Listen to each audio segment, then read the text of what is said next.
each of us, I think, has a limited quota of 100 baggers that will show up in our portfolio.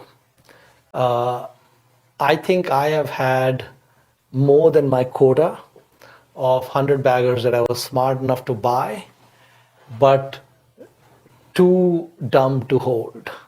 And there's a long list. I used to own Kotak Mahindra Bank in '94. I don't know, it's 150 times. I probably got like 30% return after 5 years. Sold it. Blue Dart. There's 200 baggers I did capture. I owned Amazon in 2002, I think, at $10 a share. And I think it was 10% of my portfolio then. And I got 40% in a few months and I was out, so it was great. But anyway, so what I have learned is that don't sell the compounders when they get fully priced. And don't sell the compounders when they get overpriced.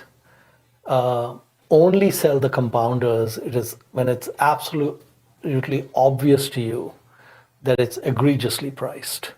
The big money is in riding the compounders, and but you have to try to get in on them at a reasonable valuation, and that you have to be right on the fact that they are compounders.